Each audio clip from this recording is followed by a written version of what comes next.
Hello दोस्तों, नमस्कार, जय हिंद। कैसे हैं आप सभी? आशा करते होंगे बहुत अच्छे होंगे। आज हम लोग फिर से वापस आए हैं अपनी पुरानी क्लास में। चलो फिर से हम लोग आगे बढ़ते हैं और अपनी सीरीज को कंटिन्यू रखते हैं और नए क्वेश्चंस करते हैं आज फिर। जैसा कि आप सभी देख रहे हैं कि 3 क्लास हम लोगों की हो चुकी हैं। हम लोग चौथी क्लास की तरफ आगे बढ़ेंगे आज, तीसरी क्लास की तरफ आगे बढ़ेंगे आज। जैसा कि आप सभी के सामने क्वेश्चन नंबर 1 आ चुका है। इस 1 को कैसे करेंगे हम लोग ये जानेंगे। 10 सेकंड का आपके पास टाइम है। आप अपनी तरफ से एक बार बनाने की कोशिश करिए कि देखिए कैसे क्या हो रहा है, क्या लॉजिक लग रहा है। फिर कमेंट करके बताइए भी कि क्या कैसे आपने किया इसको। जैसे कि हम सीरीज देख पा रहे हैं, ये दिया हुआ है 2, 4, 10, 32, 130 और अगला टर्म हमसे पूछ रहा है। ठीक है, हम क्या करेंगे, सबसे पहले यहां पर लिखेंगे 2, 4, 10, 32, 130। हमने इस सीरीज को लिखा और लिखने के बाद हमने अगला टर्म इसका फाइंड करना है। कुछ समझ में नहीं आ रहा है कि हम क्या करें। पहले तो हम इसमें डिफरेंस देखेंगे, तो डिफरेंस वाला कॉन्सेप्ट हमारा लग नहीं रहा है, एडिशन का कॉन्सेप्ट भी हमारा लग नहीं रहा है, तो जरूर कुछ ना कुछ मल्टीप्लाई हुआ होगा। अगर सीरीज तेजी से बढ़ती हुई नजर आए तो समझना है कि हमको मल्टीप्लाई करना है कुछ ना कुछ। तो अगर 2 से हमको 4 बनाना है तो हम क्या करेंगे, हम 2 से 4 बनाने के लिए सबसे पहले 1 का तो मल्टीप्लाई कर देंगे। ठीक है, 2 1 जा 2 प्लस 2 ऐड कर देंगे। समझ में आया? अगला ही कॉन्सेप्ट, जब 4 से 8 हमको बनाना है, 10 बनाना है, तो 4 का मल्टीप्लाई 2 में करेंगे तो 8 हो जाएगा, 8 में 2 जोड़ देंगे तो 10 हो जाएगा। उसी तरह 30 बनाना है तो मल्टीप्लाई पहले 3 से करेंगे, फिर उसमें हम 2 ऐड कर देंगे। उसी तरह 32 से 130 बनाना है, मल्टीप्लाई 4 का करेंगे और प्लस 2 ऐड कर देंगे। 130 से हमें कितना बनाना है, मल्टीप्लाई 5 का करेंगे और प्लस 2 ऐड कर देंगे। कितना आएगा आपके हिसाब से? कितना आना चाहिए अगले टर्म में? जैसे ही हम इसको मल्टीप्लाई करेंगे तो 13 5 जा 65 होता है और 65 में 2 जोड़ देंगे, 652 हमारा राइट आंसर आ जाएगा। समझ में आया? बहुत ही आसान सीरीज थी, अच्छा लगा हमें। अगले तरफ बढ़ते हैं, अगले क्वेश्चन की तरफ। दूसरा क्वेश्चन भी हमने सीरीज से ही ले रखा है। अगले क्वेश्चन में क्या कॉन्सेप्ट लग रहा है, सबसे पहले हम फिर वही काम करेंगे। पहले हम अपना क्वेश्चन लिखेंगे।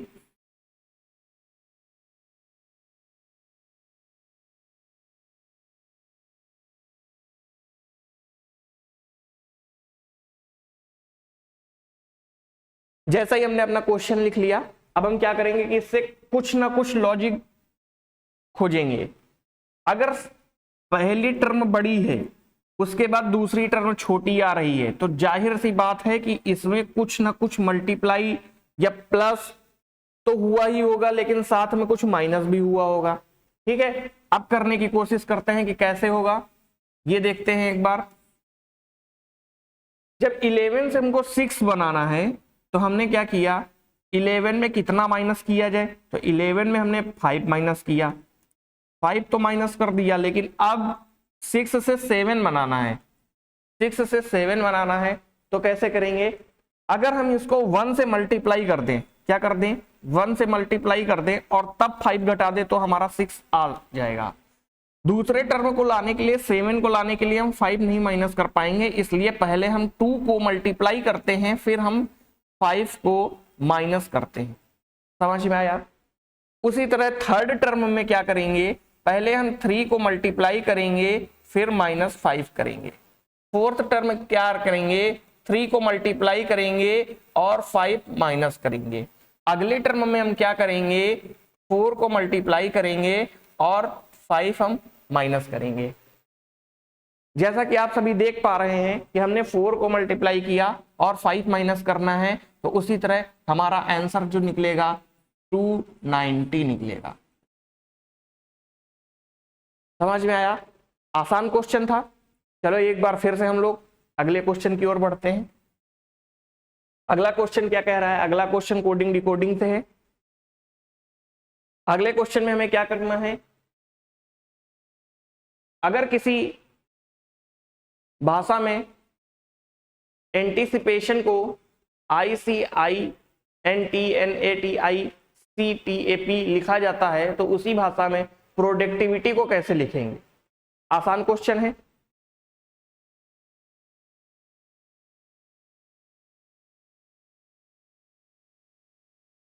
आसान क्वेश्चन है, कैसे करेंगे? 10 सेकेंड का टाइम है, आप बनाइए एक बार।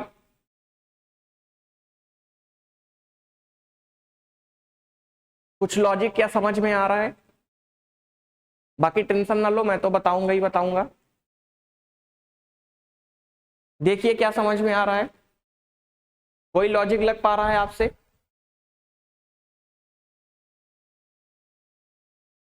बड़ी सी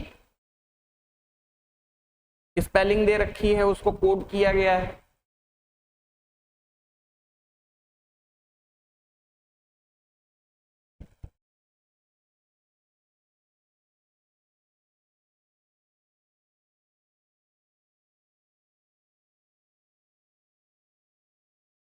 बन गया?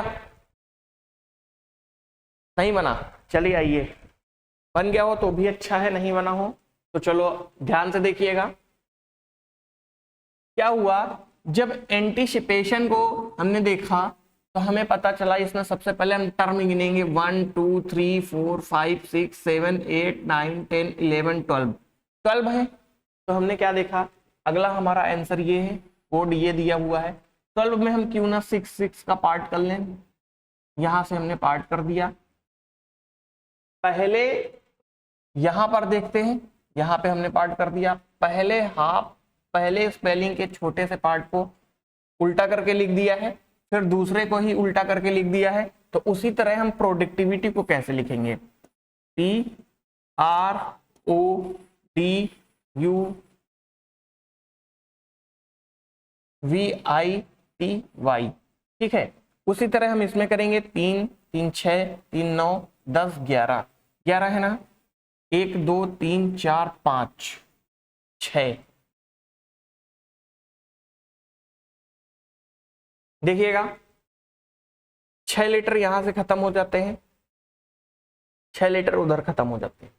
सबसे पहले क्या करेंगे, पी को आगे करेंगे और सी को इधर करेंगे। तो हमने सी को, हमको पता चला सी से करना है क्योंकि सी लेटर लास्ट में है, तो सी से हमने कर दिया।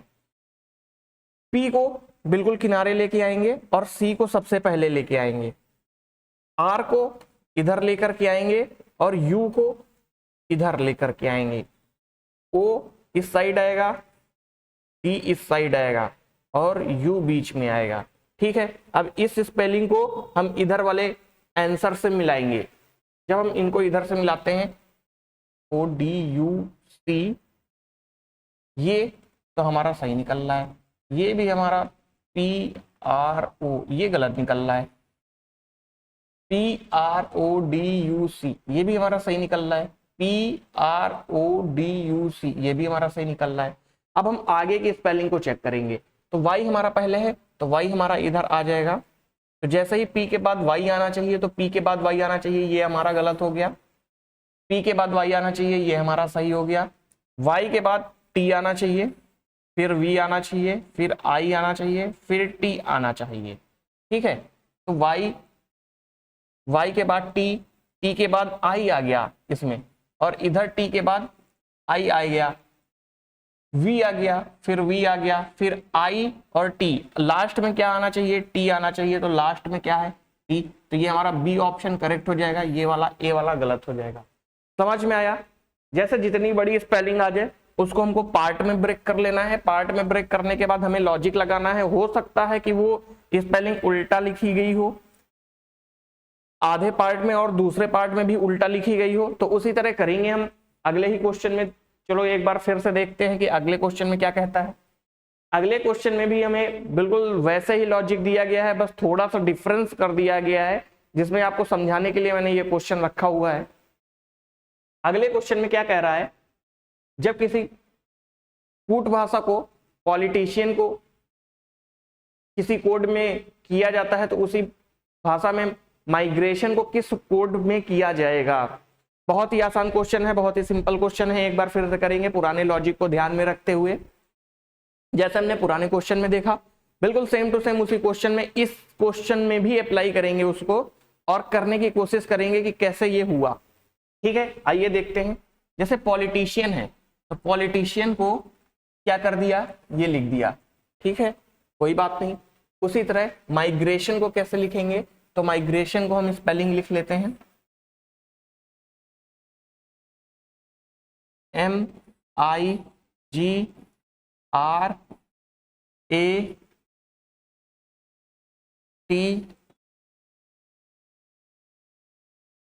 माइग्रेशन। ठीक है,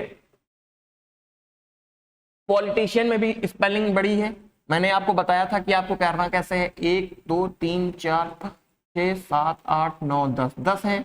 5 के टर्म में ब्रेक कर लो। 5 के टर्म में हमने ब्रेक कर लिया। जैसे ही हमने 5 के टर्म में ब्रेक किया तो हमने देखा क्या कि ओ इसमें तो थोड़ा अलग लॉजिक लग रहा है, क्योंकि 5 वाला टर्म का लॉजिक लगेगा नहीं। क्यों? क्योंकि इसमें जब हमने 5 के टर्म में ब्रेक किया तो हमें पता चला कि नहीं, ये कुछ नहीं लग रहा है। पी के बाद क्यू आएगा, तो मतलब इसमें 4 वाला कॉन्सेप्ट लग रहा है। तो हमने क्या किया कि पहले इसको 4 के कॉन्सेप्ट में इधर से और 4 के कॉन्सेप्ट में इधर से ब्रेक किया। 4 के कॉन्सेप्ट में इधर से और 4 के इधर से ब्रेक किया। जब हमने इसको ऐसे ब्रेक किया तो हमें पता चला कि कैसे करेंगे, देखते हैं। हमने लिखा POLITICIAN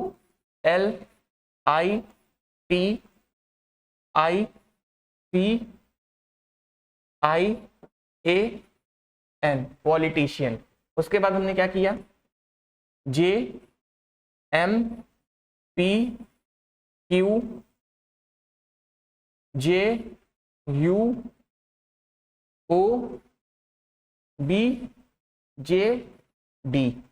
हमने आपको बताया था कि 4 के पार्ट में ब्रेक कर लेंगे। 4 के पार्ट में हमने ब्रेक कर लिया।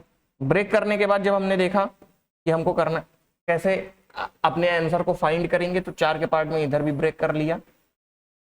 जब हमने देखा P से Q की तरफ जाने में हमारा +1 हुआ। कितना हुआ? +1 हुआ।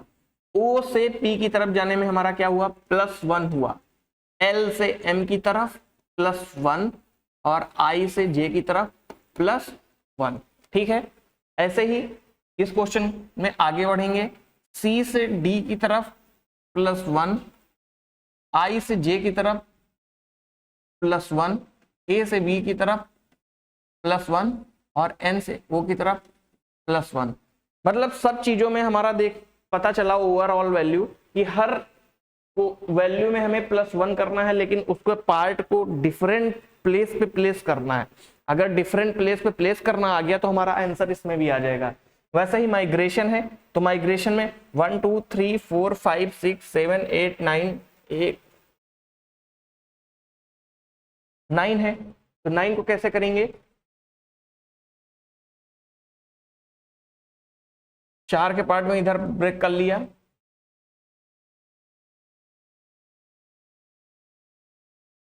चार के पार्ट में इधर ब्रेक कर लिया। जैसे हमने 4 के पार्ट में ब्रेक कर लिया, 1 लेटर हमको बीच में नहीं मिला, कोई बात नहीं। क्या करेंगे हम? 1 लेटर की जगह सबसे पहले देखेंगे कि इस लेटर की जगह हमें लेटर में +1 हो रहा था, तो यहाँ पर +1 होकर के B आएगा। क्या आएगा? जैसे हमने देखा +1 हो रहा था तो +1 होकर के क्या आएगा? हमारा B आएगा।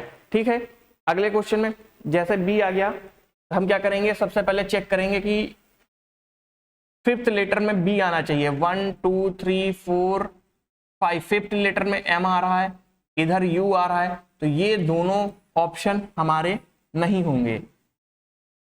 अगले क्वेश्चन में देखते हैं कि 5th लेटर में B आ रहा है, B आ रहा है, ये तो बिल्कुल सही है। ठीक है, अगले में मिलाने की जरूरत नहीं है।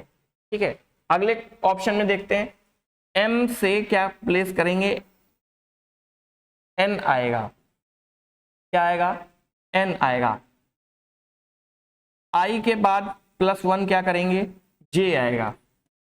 क्या करेंगे? +1 करेंगे। G में +1 करेंगे, क्या आएगा? H आएगा। और R से +1 करेंगे तो क्या आएगा, एस आएगा। फिर से हमको वही पता चल गया, फिर से हमको मिलाना है, तो हमें पता चला S H J N B, S H J, J तो यही है, तो हमारा ये वाला ऑप्शन डी वाला बिल्कुल करेक्ट हो जाएगा। समझ में आया? बहुत ही आसान तरीके से हमने इसको किया, थोड़ा सा लॉजिकली था, पूरा नहीं करने की जरूरत है, थोड़ा सा करके आगे बढ़ जाएंगे। अगले क्वेश्चन में फिर आगे बढ़ते हैं। किसी कूट भाषा में संस्कृत को किसी कोड के रूप में कूटबद्ध किया गया है, उस कूट भाषा में चिल्ड्रन को किस प्रकार से कूटबद्ध किया जाएगा। ठीक है, आसान क्वेश्चन है, थोड़ा सा टाइम लेके एक बार करने की कोशिश करिए, हो सकता है आपसे हो जाए। जब हम इसको करने की कोशिश करेंगे, जब हो जाएगा तो एक बार बताइए कि कैसे क्या किया आपने।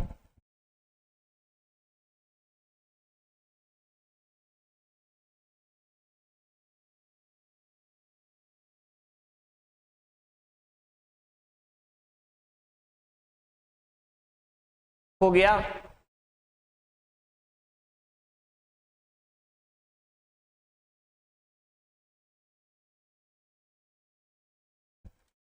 चलो बताते हैं इस बार कैसे करेंगे। हमने क्या किया, सबसे पहले हमने संस्कृत को लिखा एस ए एन एस के आर आई टी, सबसे पहले लिख लिया। लिखने से क्या होता है कि हमें जो भी लॉजिक पता चलना होता है वो बहुत जल्दी पता चल जाता है। कोडिंग डिकोडिंग एक ऐसा चैप्टर है जो बहुत स्कोरिंग चैप्टर होता है और बहुत ही आसान चैप्टर होता है।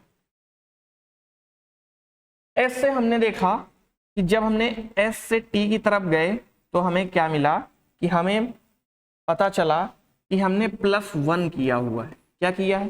+1 किया है। ए से बी की तरफ गए तो हमें देखा कि हमने +1 किया हुआ है। जब एन से पी की तरफ गए तो हमने क्या किया? +2 किया। एस से वी की तरफ गए तो हमने क्या किया? +2 किया। समझ में आया? नहीं भाई साहब, नहीं भाई साहब, ठीक है।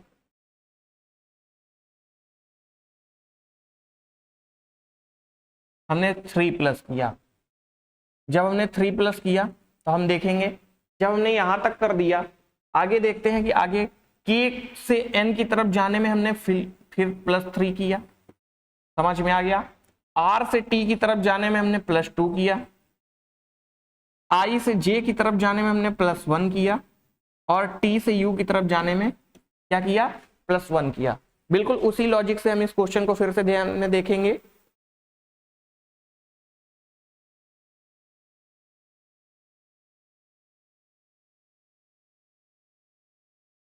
चिल्ड्रन लिखा हुआ है, इस चिल्ड्रन वर्ड को जब हम ध्यान से देखते हैं तो हमने क्या किया कि हमने यही वाला कॉन्सेप्ट फिर से अप्लाई किया।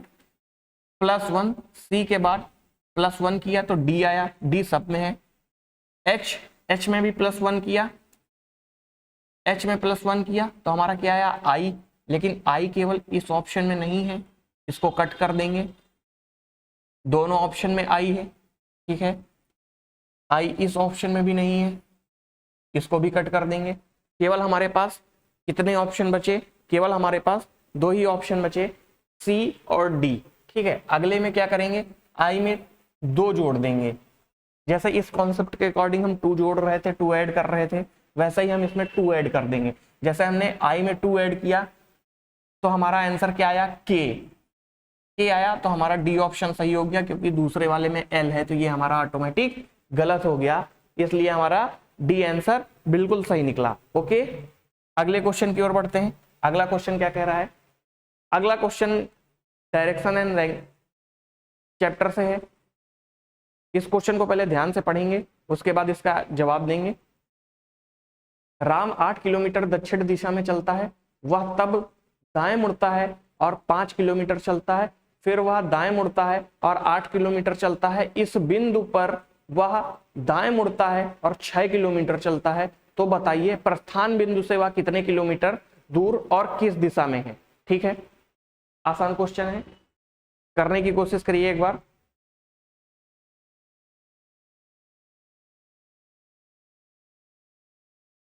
ठीक है, देखते हैं कैसे होगा। बनाते हैं एक बार क्वेश्चन। रहीम 8 किलोमीटर दक्षिण दिशा में चलता है। तो हमने ये एक स्टार्टिंग पॉइंट मान लिया, ये हमारा स्टार्टिंग पॉइंट है। यहां से 8 किलोमीटर रहीम क्या करता है, दक्षिण दिशा की ओर चलता है। डायरेक्शन तो हमको पता है ना, अगर एक सिंपल प्लेन पे ऊपर की तरफ उत्तर होता है, नीचे की तरफ दक्षिण होता है, और इस साइड पूर्व होता है जिधर सन उगता है, और ये क्या होता है, पश्चिम होता है जिधर सन अस्त होता है। ठीक है, अगला देखेंगे ध्यान से। 8 किलोमीटर दक्षिण दिशा में चलता है, तब वह दाएं मुड़ता है। दाएं मुड़ने के लिए क्या करेंगे, हमने आपको बढ़िया सा कॉन्सेप्ट बता रखा है। दाएं मुड़ने के लिए जैसे ही वह दाएं मुड़ता है तो वह 5 किलोमीटर चलता है। ठीक है, 5 किलोमीटर हमने उसको मूव करा दिया। फिर वह दाएं मुड़ता है और 8 किलोमीटर चलता है। फिर वह अपने दाएं मुड़ता है और 8 किलोमीटर चलता है। ये भी हमको कॉन्सेप्ट समझ में आ गया। इस बिंदु पर वह दाएं मुड़ता है और 6 किलोमीटर चलता है। जब यहां पर आ जाता है तो यहां से वह 6 किलोमीटर चलता है, जो हमें इस प्रारंभिक बिंदु को पार कर जाता है। ठीक है, हमने इसको लिख लिया। तो अब प्रस्थान बिंदु से वह कितने किलोमीटर दूर और किस दिशा में है। ठीक है, दिशा तो हम छोड़ दो, दिशा तो हमें नहीं पता करेंगे। क्यों? क्योंकि सबकी दिशा है, तो हमें ये और ये ऑप्शन तो बिल्कुल सेम मिल रहा है, तो इसमें हम कंफ्यूज हो जाएंगे। हम किलोमीटर ही निकाल लेते हैं, क्योंकि इसमें सब में किलोमीटर डिफरेंट है। ठीक है, तो क्या करेंगे, जब ये प्रस्थान बिंदु है, यहां से हमारा कितना पॉइंट दिखा रहा है, यहां से हमारा दिखा रहा है 1 किलोमीटर। उसने पूछा है प्रस्थान बिंदु से कितने किलोमीटर है, तो 1 किलोमीटर है। वो कितनी दूर है, ये पूर्व की ओर है। समझ गए? आसान क्वेश्चन था, बहुत ही आसान। इससे शायद आसान कोई हो नहीं सकता था इस पूरे प्रैक्टिस सेट में। फिर से अगले क्वेश्चन की ओर बढ़ते हैं। अगला क्वेश्चन क्या कहता है हमारा? अगला क्वेश्चन हमने ब्लड एंड रिलेशन चैप्टर से ले रखा है। क्वेश्चन को देख करके उसको पहचानने की कैपेसिटी आ गई तो हम करने के बहुत ही करीब पहुंच जाते हैं। देखते हैं क्या कहता है। एक आदमी की ओर इशारा करते हुए एक लड़की कहती है कि वह मेरे ग्रैंड मदर की इकलौती संतान के पति के इकलौते भाई का भाई है। उस आदमी का लड़की से क्या संबंध है? आप करिए एक बार, फंस करके कर लिया करिए। चलिए हम आगे बताते हैं कैसे होगा। हमने क्या किया, हमने मन ही मन सोचा। ये सब क्वेश्चन करने में इतना टाइम नहीं लगता है, लेकिन हम जब आपको समझाते हैं तो बहुत ज्यादा टाइम लग जाता है। ठीक है, देखते हैं। एक आदमी की ओर इशारा करते हुए हमने क्या किया, एक आदमी ये बना लिया, और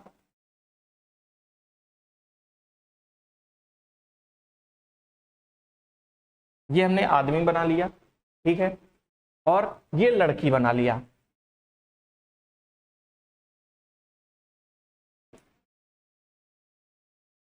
क्या हुआ कि एक लड़की कहती है इसकी तरफ इशारा करके, वह मेरी ग्रैंड मदर की इकलौती संतान। तो मतलब लड़की के ग्रैंड मदर, ग्रैंड मदर का मतलब माँ, माँ की माँ, ग्रैंड मदर, ग्रैंड मदर की इकलौती संतान, ग्रैंड मदर की इकलौती संतान,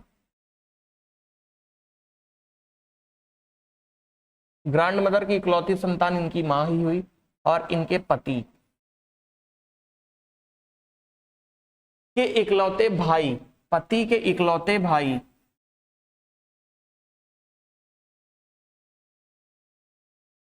का भाई है, का भाई है।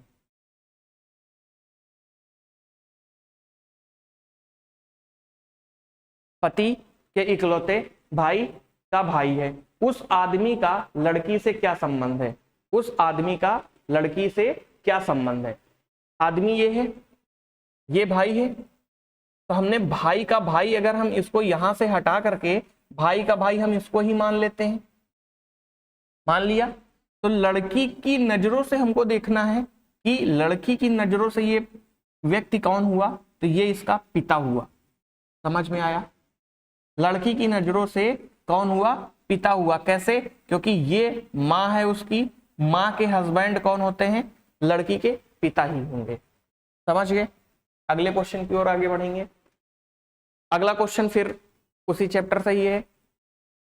एक स्कूल में एक लड़की की ओर इशारा करते हुए शिक्षक ने कहा, वह मेरे भाई की इकलौती बेटी है। लड़की का शिक्षक से क्या संबंध। ठीक है, हम क्या करेंगे, सबसे पहले एक वही कॉन्सेप्ट फिर अप्लाई करेंगे। सबसे पहले एक शिक्षक बना लेंगे, बना लिया। दूसरा क्या करेंगे, फिर हमने एक लड़की बना लिया।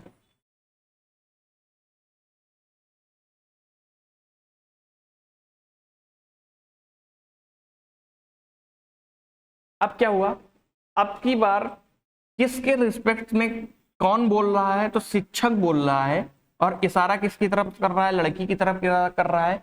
वह मेरे भाई की इकलौती बेटी है। तो शिक्षक ये है, शिक्षक का भाई हो गया, भाई की इकलौती बेटी हो गई,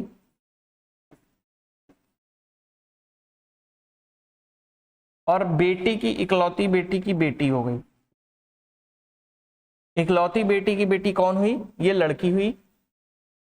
लड़की का शिक्षक से क्या संबंध है, तो लड़की का शिक्षक से क्या संबंध है, बेटी की बेटी, ये माँ हो गई।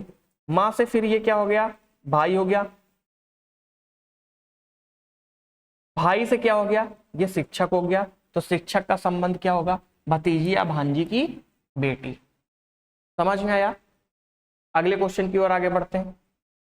अगला क्वेश्चन कैसे है, अगला question blood and relation chapter से है। ध्यान से करेंगे, ये ट्री फॉर्मेशन में आता है। पी का संबंध एस से क्या संबंध दर्शाता है, ये हमें 4 पॉइंट दिए गए हैं। इन 4 पॉइंट के बिहाफ पे हमें इस क्वेश्चन को बनाना है। कैसे करेंगे, इस ट्री का फॉर्मेशन कैसे करेंगे, सबसे पहले ये पॉइंट देखेंगे, ये आर और एस। ठीक है, हमने एस बना लिया। एस से क्या किया, आर और एस के बारे में कहा है। ए बी का भाई है, तो बी का भाई कौन है, एस का भाई कौन है, एस का भाई आर हो गया, एस का भाई पी माइनस आर माइनस ए है बी की बहन। बी की बहन मतलब आर की बहन पी। आर की बहन कौन हो गई, P. Q star P, P का अर्थ है ए बी की माँ है, तो बी की माँ कौन हो गई, पी की माँ। पी के रिस्पेक्ट में हम देख रहे थे, तो पी की माँ कौन हो गई, क्यू। पी का एस से का संबंध है,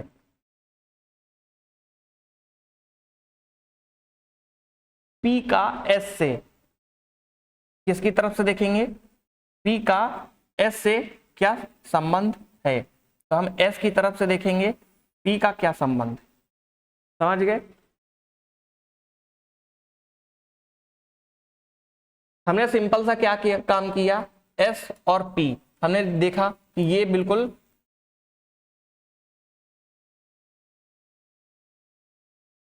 इस लाइन को पढ़ेंगे और इससे हम ये कोड निकालेंगे। कोड निकालने के बाद हम इसमें अप्लाई करेंगे। एस जो है, एस का भाई कौन है, आर। ठीक है, समझ में आ गया। भाई के बाद अगले में क्या लिखा है, p minus r. P minus r का मतलब है ए बी की बहन है, तो बी की बहन हो गई। ठीक है, तो एस की बहन कौन हो गई, पी। हमको केवल 2 ही टर्म में निकालना था, पी एस से किस प्रकार संबंधित। तो एस की नजरों से देखेंगे, जिसमें से आ जाए तो से की तरफ से हम देखना स्टार्ट करते हैं। तो जैसे हम इसको देखेंगे तो ये भाई हुआ, भाई की बहन हुई, तो ये अगर इसकी बहन है तो ये एस की भी क्या होगी, बहन होगी। समझ में आया। अगले क्वेश्चन में आगे बढ़ते हैं। अगला क्वेश्चन हमें क्या कह रहा है, अगला क्वेश्चन हमारा रैंकिंग से है। ध्यान देंगे, इसको करने की कोशिश करेंगे एक बार।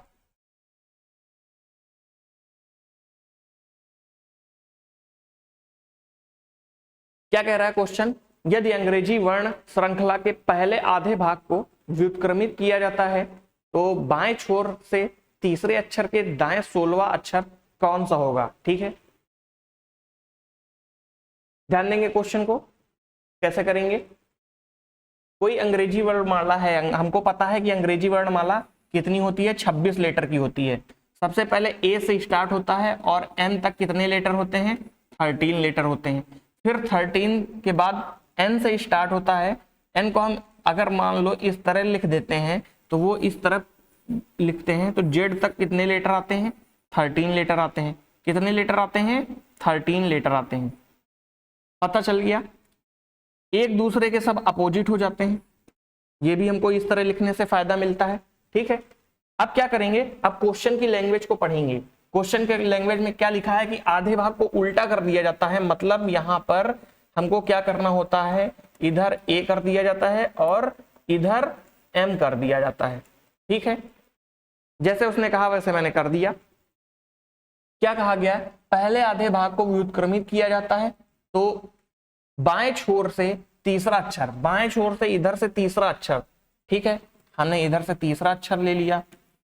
ठीक है, तीसरे अक्षर के दाएं 16वां अक्षर, इस तीसरे अक्षर के 16वां अक्षर कौन सा होगा। ठीक है, बहुत ही आसान तरीके से हमने देखा, 16वें अक्षर के बारे में पूछ रहा है कि 16वां अक्षर कौन सा होगा। हम क्या करेंगे, इन दोनों को डायरेक्टली ऐड कर देंगे। क्या करेंगे, इन दोनों को डायरेक्टली ऐड कर देंगे। तो जैसे ही ऐड करेंगे हमारा 19 आएगा, और 19 में किसकी वैल्यू होती है, एस की वैल्यू होती है, तो हमारा यही ऑप्शन निकल आएगा। ठीक है, समझ गए। अगले क्वेश्चन पे आगे बढ़ते हैं। हमें ये दिया हुआ है, एक वेन आरेख दिया हुआ है और इसमें महिलाएं और बच्चों को कौन सा दर्शाता है। ठीक है, जो हमें ये वाला ऑप्शन दिया हुआ है, ये वाला दिया हुआ है ब्रैकेट, ये मेन को दर्शाता है। किसको दर्शाता है, मेन को। सर्किल किसको दर्शाता है, वुमेन को।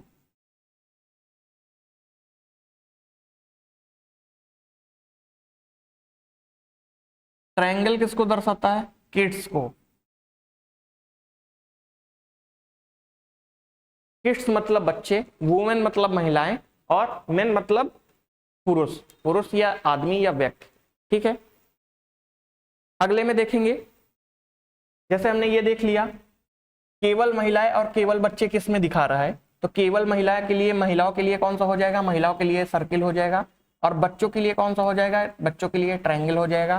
केवल महिलाएं और केवल बच्चे केवल डॉलर में आ रहे हैं, तो हमारा आंसर बी सही निकल जाएगा। समझ गए, आगे बढ़ते हैं अगले क्वेश्चन की ओर। अगला क्वेश्चन ध्यान से पढ़िए, एक बार करने की कोशिश करिए।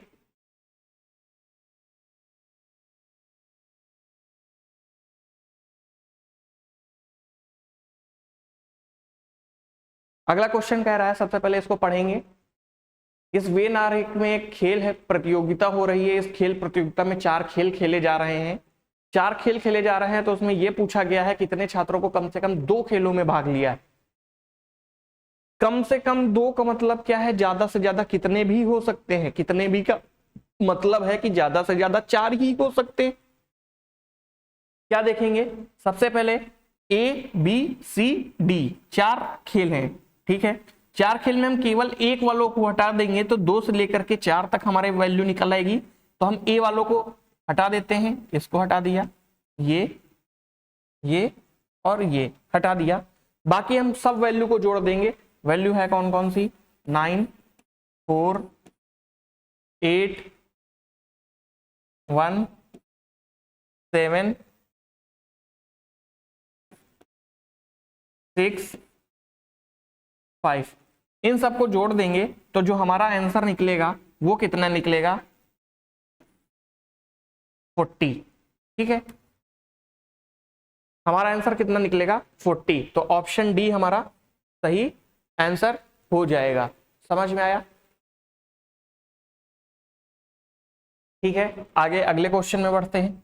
अगला क्वेश्चन क्या कह रहा है, अगला क्वेश्चन हमारा वेन डायग्राम से फिर से है, हमें इसको क्रिएट करना है। कैसे करेंगे? दिया हुआ है सिलचर, असम और भारत, ठीक है। अगर आपको सिलचर नहीं पता तो बताते हैं। असम किसके अंडर में आता है? असम इंडिया के अंदर में आता है। तो हम क्या करेंगे, सबसे पहले इंडिया बना लेंगे। इंडिया बनाए, इंडिया बनाने के बाद उसके अंदर ही हमने क्या किया, असम बना लिया, ठीक है। सिलचर असम के अंदर ही होता है, सिलचर असम में ही होता है। तो हमने क्या किया, हमारा ये वेन डायग्राम रेडी कर लिया।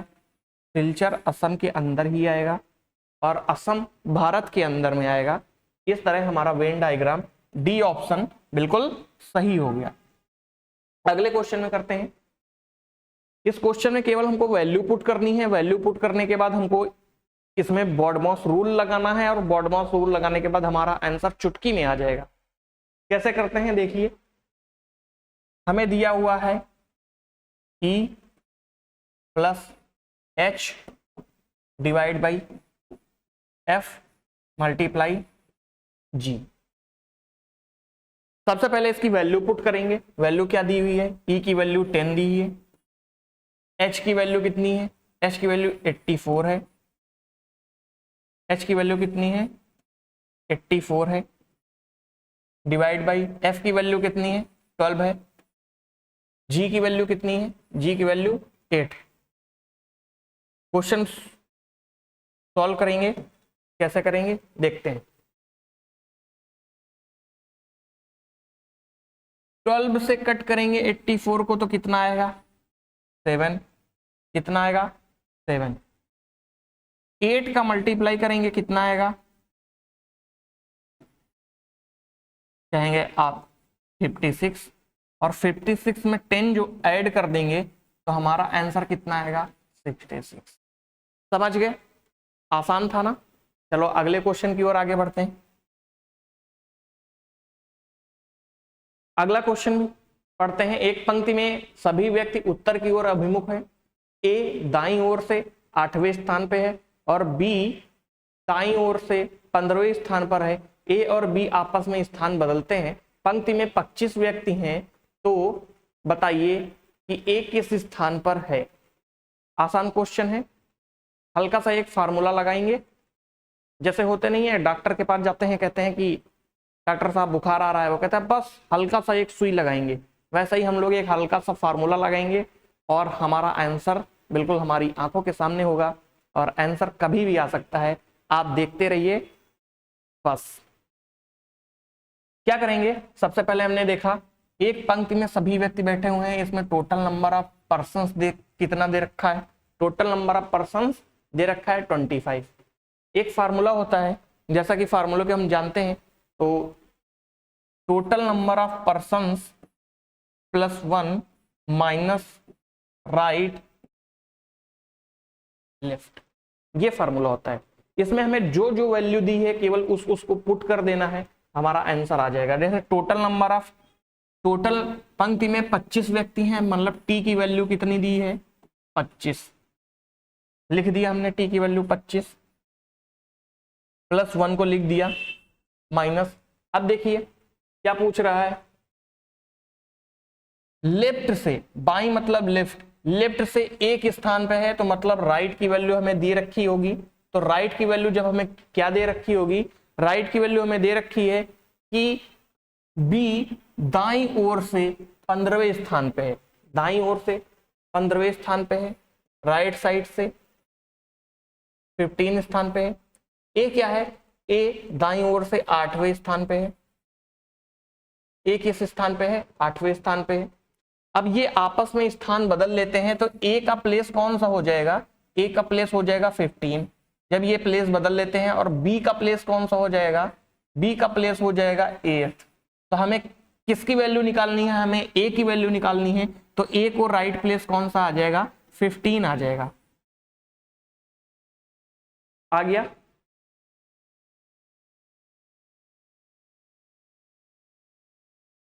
फिफ्टीन को बस इस वाली इक्वेशन को सॉल्व करेंगे तो हमारा एल की वैल्यू आ जाएगा।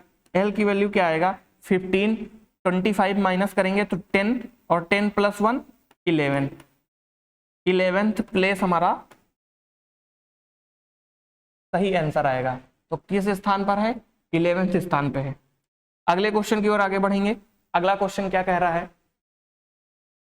नीचे दिए गए शब्दों के सार्थक अनुक्रम में व्यवस्थित करना है। क्लाइंट का mail, drawing, pen, tablet, laptop और डिजाइन को मंजूरी। ठीक है, करने की कोशिश करेंगे। कैसे करेंगे देखते हैं। सबसे पहले अगर कोई क्वेश्चन हमारे सामने दिया हुआ है इस तरह का, तो हम ऑप्शन पे नजर डालेंगे। 1 3 1 4। हमें केवल वही ऑप्शन उठाने हैं, जैसे 1 3 और 4। इनमें से ही कोई लॉजिक निकालना है। आगे कोई वैल्यू 2 और 5 को हम टच नहीं करेंगे पहले प्लेस पे लाने के लिए। तो हम लॉजिक लगाना स्टार्ट करेंगे कि अगर हमारे पास लैपटॉप है, फिर हमारे पास पेन टैबलेट है, पेन टैबलेट, फिर उसके बाद हमने क्या किया, लैपटॉप, पेन टैबलेट, तो सबसे पहले लैपटॉप आएगा। क्लाइंट को मेल, क्लाइंट को मेल तो हम क्या करेंगे, कैसे करेंगे नहीं पता।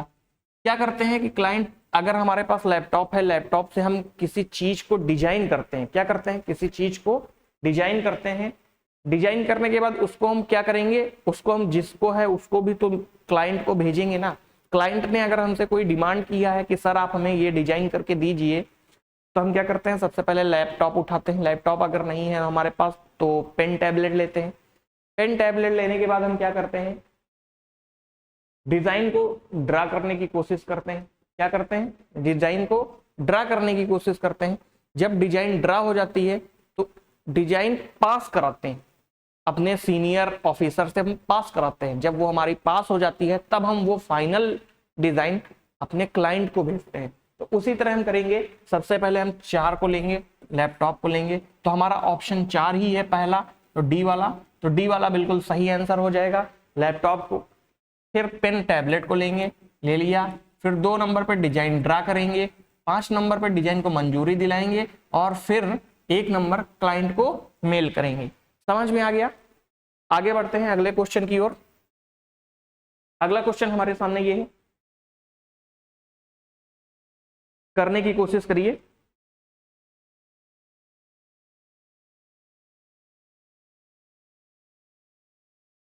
करते हैं। देखिए अब तक तो कर लिए होंगे, ठीक है। करने की कोशिश करते हैं। इस क्वेश्चन को कैसे करेंगे, इसमें से अगर इसको माइनस करते हैं तो माइनस करेंगे तो कुछ पता नहीं चल रहा है, क्या करेंगे, ठीक है। अगला कॉन्सेप्ट लगाते हैं एक बार हम। 9 और 5 को ऐड करते हैं। जब हम 4 5 और 7 को ऐड करते हैं तो टोटल वैल्यू कितनी आती है, 16। तो ये सर हाँ आ गई।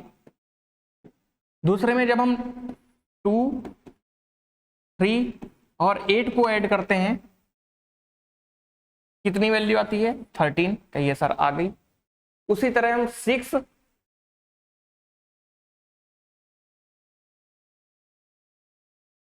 7 और 3 को ऐड करते हैं तो कितनी वैल्यू आती है, 16।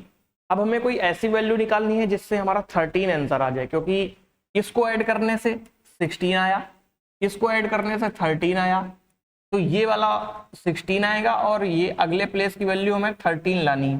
13 लाने के लिए हम क्या करेंगे, 7 और 2 को ऐड करेंगे, नहीं आएगा। 7 और 5 को ऐड करेंगे, नहीं आएगा। 8 और 6 को ऐड करेंगे, नहीं आएगा। 8 और 5 हमारा करेक्ट आंसर बन जाएगा, ठीक है। समझ में आया? अगले क्वेश्चन की ओर बढ़ते हैं, क्वेश्चन नंबर 18 की ओर, 18 19 की ओर। 18 शायद था, 18 ये था, ठीक है। क्वेश्चन नंबर 18 वो डबल प्रेस हो गया एक बार, अगली स्लाइड पे हम लोग पहुंच गए थे, फिर से वापस आना पड़ा। चलिए ठीक है, अगले क्वेश्चन में हम क्या करना है, हमें डिफरेंट फाइंड करना है। दिए गए विकल्पों में से विकल्प को चुनिए और जो एक असंगत शब्द युग्म है, ठीक है। असंगत को हमें फाइंड करना है। स्थापित करना मतलब इस्टेब्लिश करना, ठीक है, ये बिल्कुल सही है। सृजन करना मतलब बनाना, ये बिल्कुल सही है। आरंभ करना मतलब बिल्कुल बनाना, बिल्कुल सही है। समाप्त करना, ये हमारा कुछ डिफरेंट लग रहा है। क्या हुआ?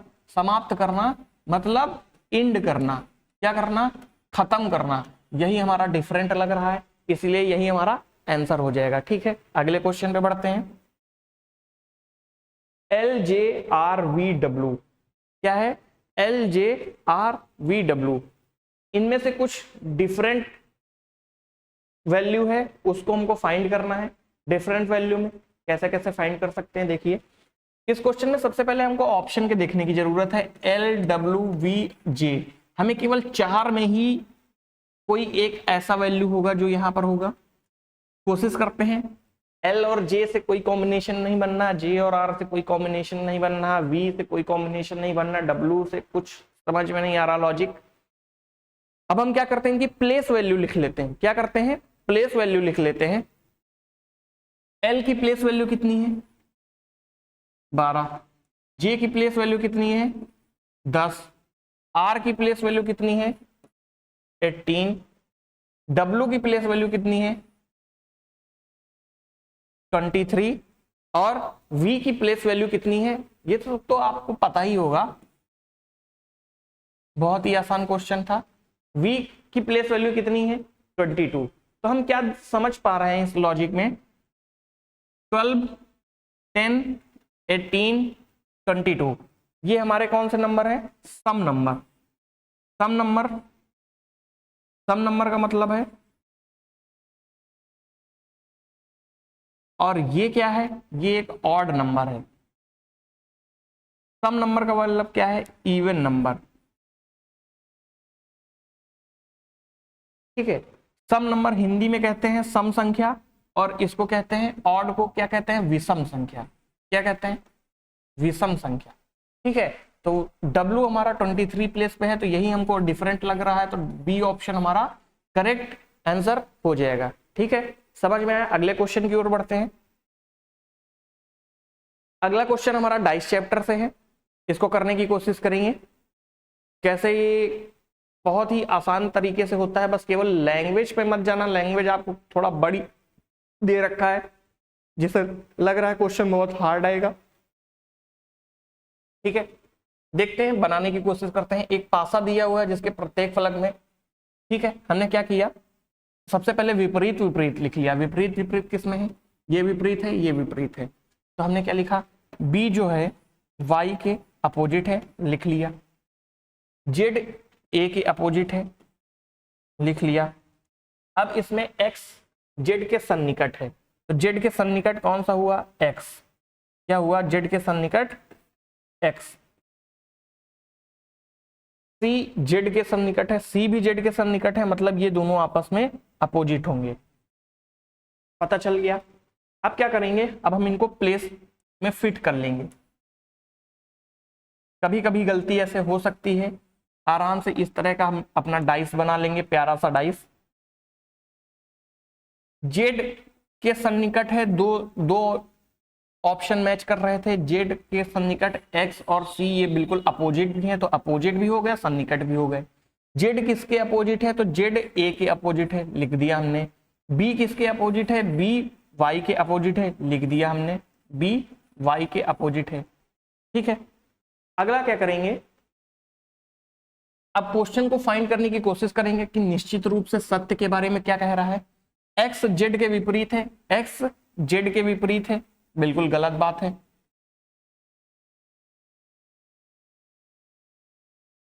एक्स वाई और जेड के बीच में है, एक्स जो है ये वाई और जेड के बीच में है, नहीं, ये भी गलत बात है, ये हमारा सही नहीं निकल रहा है।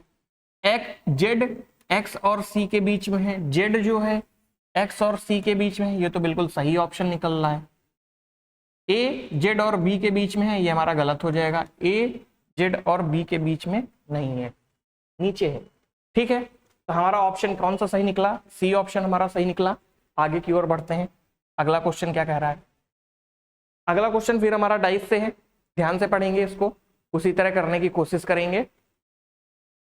बहुत ही आसान क्वेश्चन है, देखते हैं एक बार कैसे होगा। पढ़ते हैं। एक पासा लिया गया है, 1 से 6 तक की संख्याएं उसके फलक पर लिखी गई हैं। संख्या 1 और 4 के फलक एक दूसरे के निकट हैं। 1 और 4 एक दूसरे के सन्निकट हैं, लिख लिया। संख्या 3 वाला फलक 6 वाले के विपरीत में है, तो संख्या 3 क्या है, फलक 6 के विपरीत में है। ठीक है, ये भी हमने लिख दिया। संख्या 2 संख्या 4 वाले फलक के विपरीत फलक में नहीं है, तो 4 के विपरीत फलक में 2 नहीं है, तो 2 मतलब 1 के विपरीत में जरूर होगी। जब 1 के विपरीत में जरूर होगी तो 4 के विपरीत में हमारा कौन आ जाएगा, बचा हुआ डिजिट 5 आ जाएगा। ठीक है, कर लिया। इनमें से कौन सा संख्या जोड़ा सन्निकट फलकों पर है, कौन सा जोड़ा सन्निकट फलकों पर है, तो हम ध्यान से देखेंगे। 4 और 5 विपरीत आ रहा है, तो ये ऑप्शन नहीं होगा। 6 और 3 विपरीत आ रहा है एक दूसरे के, ये ऑप्शन नहीं होगा। 1 और 2 एक दूसरे के विपरीत आ रहा है, ये ऑप्शन नहीं होगा। ऑप्शन डी हमारा करेक्ट आंसर हो जाएगा। समझ में आया? अगले क्वेश्चन की ओर बढ़ते हैं। अगला क्वेश्चन हमारे सामने ये दिया हुआ है, कथन और पूर्व धारणा और अनुमान से है। इसको कैसे करने की कोशिश करेंगे, बहुत ही आसान क्वेश्चन है। पहले पढ़ेंगे, पुरानी यादों को ताजा करने के लिए फोटो एक अच्छी सहायता होती है। फोटो एक अच्छी सहायता होती है। ठीक है, जब हम पुरानी किसी मेमोरी के बारे में ध्यान से पढ़ते हैं, ध्यान से देखते हैं, तो हमें फोटो बहुत हेल्प करती है। कैसे हेल्प करती है कि हमें वो पल, कुछ खास पल हमें याद दिलाती है। उन खास पलों में हम ये देखते हैं, कभी कभी हम फैमिली फोटो, कभी एल्बम देखते हैं। एल्बम क्यों बनते थे? एल्बम इसीलिए बनते थे कि हम पुरानी यादों को ताजा कर सके, हमें वो कुछ पल याद आ सके जो हमने बीते हुए पलों में हंसी खुशी बिताए हैं। बुरे टाइम की फोटो तो कोई नहीं लेता आज के टाइम पे, ना पहले कभी कोई लेता था। तो हम लोग अच्छे पल की ही फोटो लेते थे। जब हमारे घर में फंक्शन होता था, फंक्शन होने का मतलब है जब हमारे घर में कोई शादी हुआ, कोई अच्छा कार्यक्रम हुआ, बर्थडे हुआ, सेलिब्रेशन हुआ, रिसेप्शन हुआ, तो हम लोग एक एल्बम बनवाते थे, उसका फोटोग्राफर करते थे। आज भी हम लोग वैसा ही करते हैं। अब तो सबके पास कैमरा आ चुका है, आप खुद ही फोटो खींच लेते हैं। पहले हम लोग एक कैमरामैन करते थे, कैमरामैन आता था, हम लोगों की अच्छी अच्छी फोटो निकालता था, स्माइल प्लीज बोलता था, हम लोग बहुत अच्छे से दांत दिखाते थे अपने। उसी तरह अब क्वेश्चन की ओर हम लोग आते हैं। क्वेश्चन में क्या कह रहा है, पूर्वानुमान। क्या हम अनुमान लगा सकते हैं इससे? आधुनिक पीढ़ी की अपने अतीत की यादों तक अधिक पहुंच होती है। आधुनिक पीढ़ी अतीत की यादों तक अधिक पहुंच होती है, ऐसा तो कुछ संभव नहीं लग रहा। आधुनिक पीढ़ी में हम अतीत की यादों को याद करते हुए हम खुश महसूस करते हैं। अगर हम अतीत की यादों को याद करके हम खुशी महसूस करते हैं, तभी तो हम फोटोग्राफ लेते हैं, तभी तो हम उसके बारे में ध्यान देते हैं। तो हमारा ऑप्शन सेकंड वाला बिल्कुल सही होगा, और ये ऑप्शन केवल 1 में ही दिया हुआ है, इसलिए ऑप्शन नंबर 1 ही हमारा सही होगा। ठीक है, अगले क्वेश्चन की ओर बढ़ते हैं। क्वेश्चन फिर कथन और मान्यताएं से है। जो कथन में कहता है बिल्कुल उसी की चीजों को ही ध्यान में रख करके हम आंसर देंगे। कथन में क्या कह रहा है, संचार कौशल विकसित करने के लिए समूह पर चर्चा एक अच्छा है। ठीक है, अगर हमें किसी स्कूल में, किसी कॉलेज में या किसी कोचिंग में संचार व्यवस्था का माध्यम उपलब्ध कराया जाए, तो हमारे फ्लुएंसी, बोलने की कैपेसिटी, बोलने का तरीका, ये सब बहुत अच्छे हो जाएंगे। ठीक है, उसी प्रकार हम देखते हैं कि जैसे ऑप्शन पढ़ते हैं। ऑप्शन में क्या है, पहला पॉइंट क्या दिया हुआ है, शिक्षक कक्ष में चर्चा की व्यवस्था करनी चाहिए। हाँ, बिल्कुल करनी चाहिए। शिक्षक को प्रत्येक बच्चे को समूह में बोलने का मौका देना चाहिए। हाँ, बिल्कुल बिल्कुल मौका देना चाहिए। ये दोनों पॉइंट हमारे सही निकल रहे हैं, तो इसलिए हमारा ऑप्शन डी बिल्कुल सही होगा। अगले क्वेश्चन की ओर बढ़ते हैं। अगला क्वेश्चन क्या कहता है,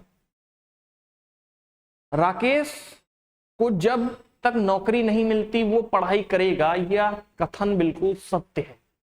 कौन सा निष्कर्ष सही है? अच्छा देखिए, हम लोग भी, आप लोग भी मेहनत कर रहे हैं। तो आप लोग किस वजह से मेहनत कर रहे हैं? जैसे आपको एक जॉब मिल जाए, क्या संकल्प लेकर के आप घर से बाहर जाते हैं कि हमें जब तक जॉब नहीं मिल जाएगी तब तक हम पढ़ते रहेंगे? बिल्कुल। उसी तरह राकेश ने भी एक संकल्प लिया, और ये बात बिल्कुल सच है कि जब तक उसे एक जॉब नहीं मिल जाएगी तब तक वो पढ़ाई करेगा। ठीक है, बिल्कुल। अब उसे जब तक जॉब नहीं मिलती तब तक तो वो पढ़ाई करेगा। अब ऑप्शन पे आते हैं, ऑप्शन क्या कहना चाहता है, राकेश को पढ़ना पसंद नहीं है, इसमें पसंद और नापसंद की कोई बात ही नहीं हुई, बिल्कुल सही बात है। राकेश नौकरी पाने के लिए पढ़ रहा है, बिल्कुल, क्योंकि क्वेश्चन में उसने कह रखा है जब तक नौकरी नहीं मिलेगी तब तक पढ़ाई नहीं करेगा। राकेश सरकारी नौकरी की तैयारी कर रहा है, सरकारी नौकरी का तो कोई जिक्र ही नहीं है, राकेश को नौकरी मिल जाएगी ये बात का भी कोई जिक्र नहीं है, तो हमारा ऑप्शन बी बिल्कुल करेक्ट आंसर निकल जाएगा। समझ में आया? अगले क्वेश्चन की ओर आगे बढ़ते हैं। इस क्वेश्चन में हमें बस केवल इमेज को सेट करना है। इमेज को सेट करने के बाद बिल्कुल सही तरीके से इसको लगाना है। कैसे करेंगे इसको ध्यान से देखेंगे। हम यहां से बिल्कुल एक लाइन ऐसे जोड़ देंगे, ये वाली लाइन को बिल्कुल आगे बढ़ा देंगे और इसको ऐसे जोड़ देंगे। बिल्कुल हमने कर दिया। अगर हमने इतना कर लिया तो ये वाला ऑप्शन बिल्कुल लाइन इधर जाएगी, तो ये ऑप्शन होगा नहीं। ये ऑप्शन हो सकता है, इसको अभी रखते हैं। ये वाले को देखते हैं, इस वाले ऑप्शन में भी होगा नहीं, क्योंकि ये लाइन और ये लाइन भी आनी चाहिए। इसमें भी होगा नहीं, तो बिल्कुल सी ऑप्शन हमारा बिल्कुल करेक्ट आंसर निकल जाएगा। समझ में आया? अगले क्वेश्चन की ओर आगे बढ़ते हैं। एक बॉक्स में 1 रुपए, 2 रुपए और 10 रुपए के मूल्यवान सिक्के हैं जिनकी राशि 2730 है। सभी मूल्य वर्गों के सिक्कों की संख्या एक समान है, तो बॉक्स में कुल संख्या ज्ञात कीजिए। बहुत आसान क्वेश्चन है, पिछले वाले सेट में भी मैंने इसको कराया था, लेकिन उसमें से मैंने केवल थोड़ा सा ही क्वेश्चन लिया था। पूरा क्वेश्चन आज आपके सामने। इस क्वेश्चन में बस केवल थोड़ा सा चेंज किया है, और थोड़ा सा चेंज करने की वजह से कई सारे बच्चों के ऑप्शन गलत आ रहे थे, इस वजह से मैंने उसको चेंज करके एक दूसरा करने की कोशिश की है। ध्यान से देखते हैं कैसे होगा। एक बॉक्स में 1 रुपए, 2 रुपए और 10 रुपए के सिक्के हैं, तो 1 रुपए के सिक्कों को हमने 2 रुपए के सिक्कों को, 10 रुपए के सिक्कों को, टोटल वैल्यू कितनी है 2730। 13 रुपए की वैल्यू कितनी आई 2730। 1 रुपए की वैल्यू कितनी आई 210। अब देखिए, अब ट्विस्ट क्या है क्वेश्चन में, उसने बोल रखा है सभी मूल्यवान के वर्गों के सिक्कों की संख्या एक समान है। तो सभी सिक्कों की संख्या एक समान है, मतलब आर की वैल्यू प्लस आर की वैल्यू। जब ये सभी सिक्कों की संख्या कुल समान है तो कुल कितने सिक्के होंगे, तो ये 3R हो गए। 3 इंटू आर की वैल्यू हमें कितनी दे रखी है, आर की वैल्यू हमें दे रखी है 210। 210 से मल्टीप्लाई कर देंगे, कितना आएगा 630। 630 हमारा करेक्ट आंसर निकल जाएगा। अगले क्वेश्चन की ओर आगे बढ़ते हैं। अगला क्वेश्चन हमने कैसे किया करना है, उस आकृति का चयन कीजिए जो दूसरों से भिन्न है। भिन्न आकृति का चयन करेंगे। ये ट्रायंगल हमारा दिया हुआ है, ट्रायंगल के एक इस साइड एरो जा रहा है, एक इस साइड एरो जा रहा है, ठीक है सर। दूसरे पे देखते हैं, दूसरे साइड में एक इस साइड एरो जा रहा है, एक इस साइड अपोजिट डायरेक्शन में आ रहा है। लेकिन इस वाले में देखेंगे, इस वाले में भाई साहब क्या हुआ कि इस वाले में दोनों एरो एक तरफ ही आ गए, दोनों एरो के सर एक तरफ मिल गए। इसमें सब डिफरेंट जा रहे थे, डिफरेंट जा रहे थे। आगे वाले में देखेंगे, आगे वाले में भी यही है, लेकिन ऑप्शन सी में क्या है, सी में अलग है, तो ऑप्शन सी ही हमारा करेक्ट आंसर हो जाएगा। समझ में आया? आगे क्वेश्चन में बढ़ते हैं। दी गई श्रृंखला में एक लुप्त पद ज्ञात करना है कि जो सबसे अलग है उसको फाइंड करना है। क्या करेंगे, सबसे पहले लिखेंगे अपना वही पुराना काम। लिखने की कैपेसिटी तब चेंज हो जाएगी जब हम कई सारे क्वेश्चन कर लेंगे, हमारे माइंड में आ जाएंगे।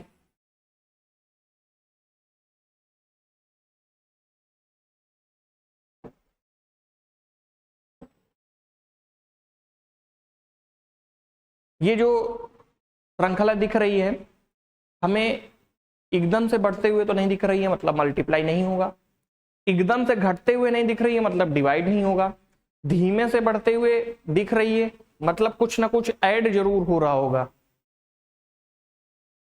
जब कुछ ना कुछ ऐड जरूर हो रहा होगा तो हमने देखा कि इससे इस टर्म में जाने के लिए हमें कितना ऐड करना पड़ा, 14 ऐड करना पड़ा, 14 ऐड करना पड़ा, बिल्कुल सही बात है, ठीक है। अगले टर्म में जाने के लिए हम कितना ऐड कर सकते हैं, कुछ कंफर्म नहीं है। इस टर्म से इस टर्म में जाने के लिए कितना ऐड कर सकते हैं, कोई कंफर्म नहीं है, ठीक है। लेकिन जब 301 से 333 की तरफ जाते हैं तो हमने कितना ऐड किया, 32 ऐड किया। कितना ऐड किया, 32 ऐड किया। जब 333 से 371 की तरफ जाते हैं तो हमने कितना ऐड किया, 38 ऐड किया। कितना ऐड किया, 38 ऐड किया। समझ में आया, ठीक है। आप कहेंगे बिल्कुल सर समझ में आया। जब हमने देखा कि अब इन दोनों के बीच में गैप कितना है, 6 का है, तो क्यों ना हम इन दोनों के बीच में जो गैप है उसको हम 6 लिख दें। लिख दिया। जैसे ही हमने इसको 6 ऐड किया तो जब ऐड किया तो हमारा कितना वैल्यू आया, यहाँ पर 20 आया। कितना आया, 20 आया। जब हम 20 को इसमें ऐड कर देंगे, जब 20 को हम ऐड कर देंगे तो हमें कितना वैल्यू आना चाहिए, इस बारे में हम देखेंगे। फिर 20 के बाद जब ऐड कर देंगे 575 हमारा आ गया। 575 से जब हम देखेंगे यहां तक जाने में हमें कितना लग रहा है, तो हम 26 लग रहा है। 6 का डिफरेंस है, 26 लग रहा है। बिल्कुल परफेक्ट हमारा वैल्यू बनना है। यहाँ पर 6 ऐड करेंगे और इधर भी 6 ऐड कर देंगे, बिल्कुल सही सीरीज मिल गई। एक ही बार में आंसर आ गया, बिल्कुल हमारा 275 बिल्कुल राइट आंसर होगा। अगले क्वेश्चन की ओर आगे बढ़ते हैं। अगला क्वेश्चन क्या कह रहा है, अगले क्वेश्चन में 4 आकृतियां दी गई हैं, इनको कौन सा डिफरेंट है हमें वो फाइंड करना है और उनका अगला टर्म कौन सा होगा, ठीक है। ध्यान देते हैं, अगला टर्म यहाँ पर कौन सा आएगा हमें ये फाइंड करना है। इसमें से क्वेश्चन मार्क है, देखते हैं कैसे होगा। एनालॉजी का क्वेश्चन है, पहले इस डायरेक्शन में गया, फिर ये इस डायरेक्शन में गया। बिल्कुल सर, ये इस डायरेक्शन में गया और ये इस डायरेक्शन में गया। बिल्कुल सर। किसी एक को हम ग्रैब करते हैं, किसी एक को जब हम ग्रैब करते हैं तो देखते हैं उसकी वैल्यू कहां से कहां चेंज होगी। इधर इधर से करते हुए जब चले जाएंगे तो देखेंगे कि कुछ डिफरेंट हमें लग रहा है। क्या लग रहा है, और वही डिफरेंट हमें अगला टर्म बताएगा। समझ गए, वही डिफरेंट क्या करेगा, हमें अगला टर्म बताएगा। बिल्कुल सही बात है। पहले टर्म में जब हमारी डायरेक्शन इधर है तो इधर है, बिल्कुल सेम डायरेक्शन हुई। दूसरे टर्म में इधर और इधर आ गया, बिल्कुल सेम डायरेक्शन हो गई। पहले टर्म में इधर बिल्कुल अलग डायरेक्शन कर दिया इसने। पहले ये नीचे की तरफ था, अब ये ऊपर की तरफ हो गया, फिर ये ऊपर की तरफ हो गया, फिर ये ऊपर की तरफ हो गया, फिर ये ऊपर की तरफ ही हो जाएगा। कैसे होगा, ऊपर की तरफ होगा। दूसरे में नीचे से ऊपर की तरफ, नीचे से ऊपर की तरफ, अगले में नीचे से ऊपर की तरफ दिख रहा है। नीचे से ऊपर की तरफ, नीचे से ऊपर की तरफ, नीचे से दाएं और नीचे से दाएं दिख रहा है, इधर बाएं दिख रहा है। यही हमारा बी ऑप्शन बिल्कुल करेक्ट हो जाएगा। समझ में आया। अगले क्वेश्चन की ओर आगे बढ़ते हैं। अगला क्वेश्चन हमसे क्या कह रहा है, यह क्वेश्चन इनपुट का ही है और बहुत ही आसान क्वेश्चन है इनपुट का। इनपुट वाले आपने क्वेश्चन अभी किए नहीं होंगे, ये क्वेश्चन यूपीएसआई में अच्छे लेवल पर पूछा जाता है और 5 क्वेश्चन इस क्वेश्चन से ही आते हैं। हम क्या करेंगे, इसके एक एक दो क्वेश्चन बनाने की कोशिश करेंगे और जैसे ही आगे हमारे प्रैक्टिस सेट बढ़ते जाएंगे इनके क्वेश्चंस की संख्या पूरी की पूरी कर देंगे।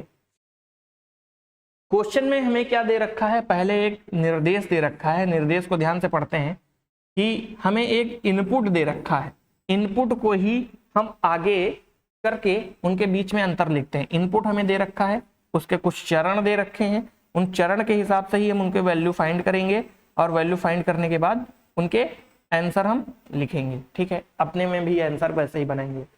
देखिए पहले 92 था तो 92 अगले टाइम में आगे चला गया, 27 बिल्कुल आगे आ गया, बिल्कुल। दूसरे स्टेप में क्या हुआ, 27 आगे ही है। 35 को हम ले आए, 35 ऑटोफिल हो गया। ऑटोफिल होने के बाद 24 यहाँ पर है, 92 इधर है, 64 इधर है। लास्ट वाले में देखेंगे 24, 35, 39,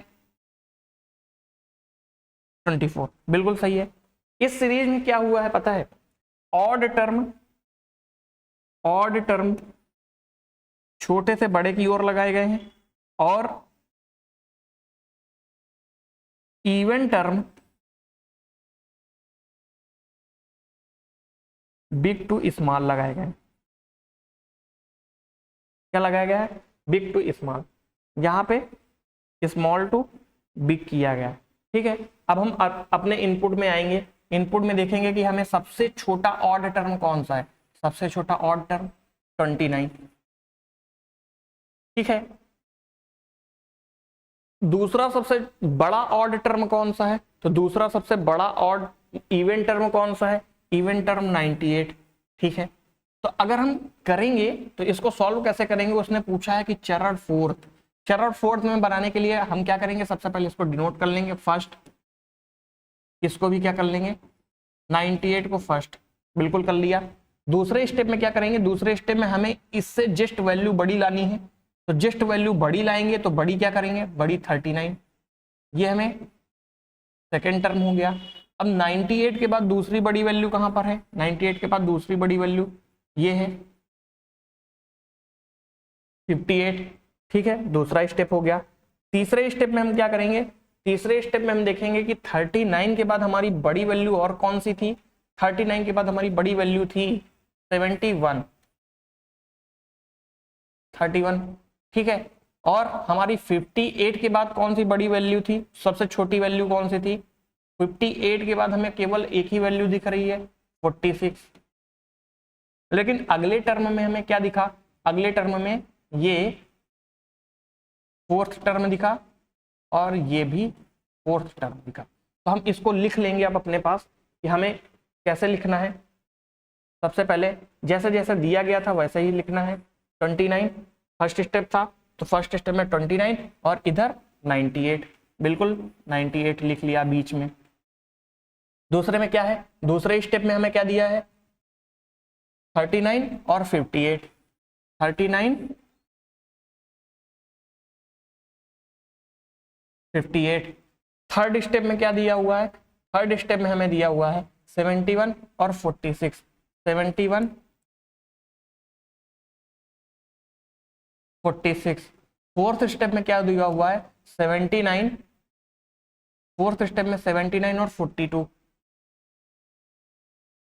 79 और 42। ठीक है, हमें ये चारों स्टेप दे दिए गए हैं। अब इसमें से हमसे पूछ कौन सा रहा है? दाईं ओर से चौथा, दाईं ओर से चौथा 1 2 3 4 98 और बाएं सिरे से तीसरा, बाएं सिरे से तीसरा 71। इन दोनों के बीच का डिफरेंस पूछ रहा था, तो 98 माइनस 71 कितना आंसर आएगा? आंसर आएगा 27। 27 हमारा बिल्कुल राइट आंसर हो जाएगा। समझ में आया? थोड़ा सा क्वेश्चन हार्ड था, हो सकता है कि ना समझ में आया हो, लेकिन हम कोशिश करेंगे कि अगले वाले सेट में आपको बिल्कुल करा दें। और इनपुट और आउटपुट की एक बिल्कुल बेहतरीन क्लास हम आपके सामने बहुत जल्दी लाने वाले हैं। ठीक है, अगले क्वेश्चन में हम आगे बढ़ेंगे। अगला क्वेश्चन हमारा डाइस से है। आसान क्वेश्चन है, एक बार में होता है और बहुत आसान तरीके से होता है। क्वेश्चन को केवल ध्यान से पढ़ेंगे, उसके बाद करने की कोशिश करेंगे। एक पासे में 3 अलग अलग स्थितियां दिखाई गई हैं, उस संख्या का चयन कीजिए जो संख्या 4 वाले फलक के विपरीत फलक पे होगा।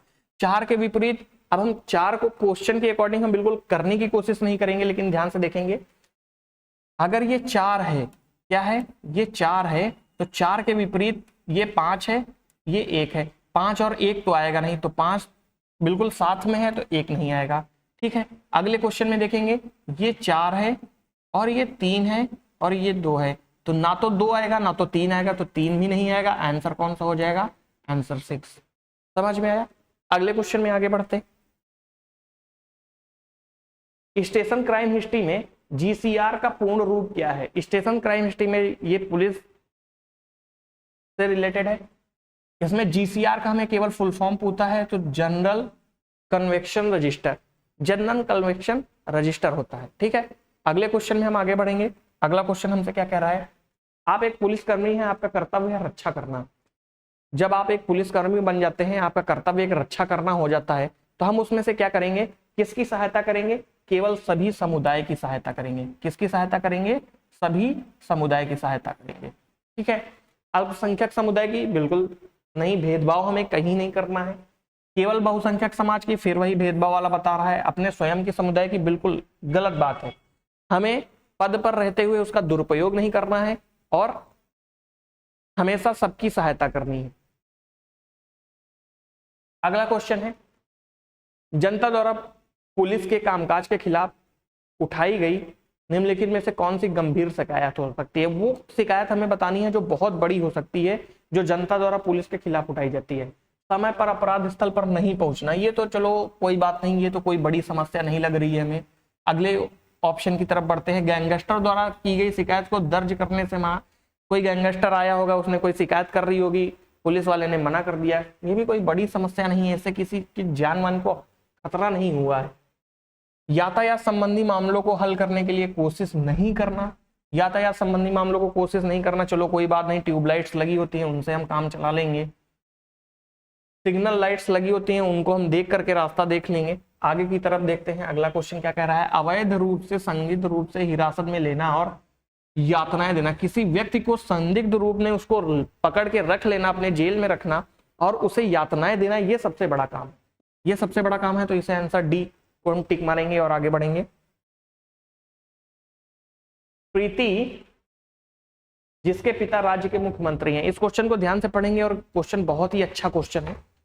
हमने जब इस क्वेश्चन को पहले ध्यान से पढ़ा तो मुझे लगा कि कुछ अलग ऑप्शन होंगे, लेकिन जब मैंने ऑप्शन ध्यान से पढ़े तो पता चला कि नहीं, बहुत अच्छा, हमारी टीम ने बहुत अच्छा काम किया है। क्वेश्चन टाइप करके बहुत मेहनत से वो हमको देती है और उसका बहुत ही शुक्रगुजार हूं मैं, बहुत बहुत धन्यवाद हमारी टीम का।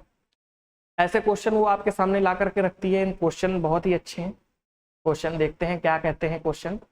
प्रीति जिसके पिता राज्य के मुख्यमंत्री हैं और रजनी जिसके पिता अमीर किसान हैं, दोनों दोस्त हैं, दो लड़कियां हैं, दोनों दोस्त हैं, प्रीति और रजनी, एक के पिता मुख्यमंत्री हैं, एक के पिता किसान हैं, दोनों सिविल सेवा की परीक्षाएं दे रही हैं। प्रीति और रजनी के लिए परीक्षा शुल्क के संबंध में कौन सा विकल्प सही हो सकता है? प्रीति और रजनी के बारे में कौन सा विकल्प सही हो सकता है? पहला ऑप्शन देखेंगे, प्रीति रजनी द्वारा दी गई फीस को अधिक फीस का भुगतान करती है। प्रीति रजनी के द्वारा दी गई फीस, रजनी और प्रीति दोनों अधिक भुगतान करेंगी, ये तो भेदभाव वाली भावना हो गई, इसको हम कैंसिल कर देंगे। प्रीति रजनी द्वारा फीस को कम करने का भुगतान करती है, ये भी भेदभाव की भावना हो गई, क्यों भाई एक दूसरे की फीस कम भुगतान करेंगी। अगला देखेंगे, प्रीति और रजनी दोनों को फीस देने की छूट दी गई है, इस क्वेश्चन को ध्यान से रखेंगे, आगे की ऑप्शन पढ़ लेंगे।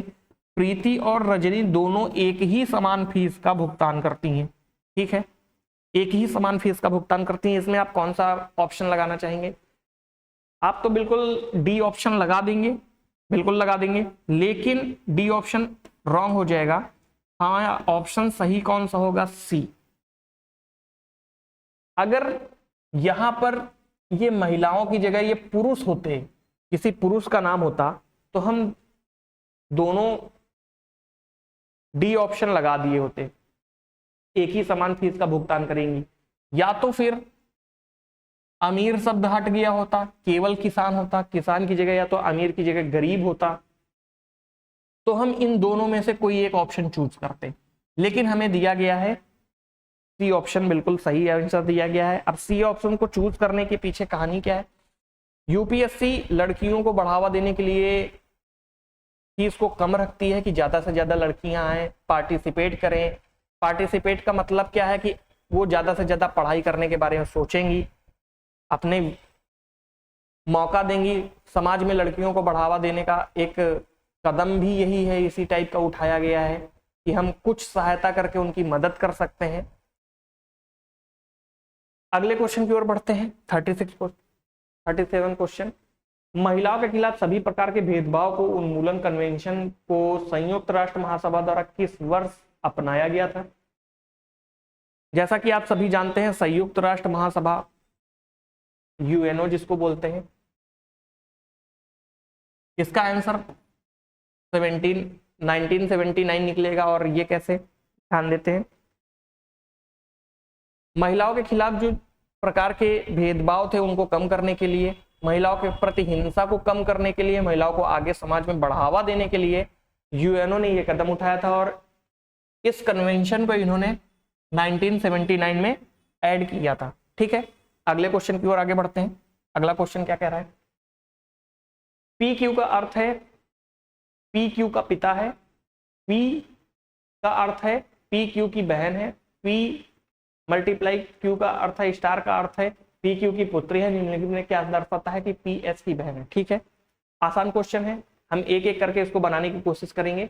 हम क्या करेंगे, पहले दो ऑप्शन उठाएंगे, या तो हम ऑप्शन ए उठाने की कोशिश करेंगे या तो ऑप्शन हम डी उठाने की कोशिश करेंगे। तो हम सबसे पहले डी ऑप्शन ले लेते हैं, दो में से कोई एक ऑप्शन लेते हैं। तो हम दो ऑप्शन से बनाने की कोशिश करते हैं। इस क्वेश्चन में हमको उल्टा करना होता है, आर से एस से पी की तरफ चलना होता है, एस से पी की तरफ चलना होता है। ठीक है, देखेंगे बीच में आर, ये तो हमें सिंबल इसका दिख गया। इसका अर्थ है पी क्यू की बहन है। क्यू की बहन कौन है, मतलब एस की बहन कौन है, एस की बहन कौन है, आर। ठीक है, q star r, q star r का मतलब क्या है, पी क्यू की पुत्री है। पी जो है क्यू की पुत्री है, तो आर की पुत्री कौन है, आर की पुत्री क्यू। अब क्या है, P percentage Q, P percentage Q का मतलब है पी क्यू का पिता है, पी क्यू का पिता है, क्यू का पिता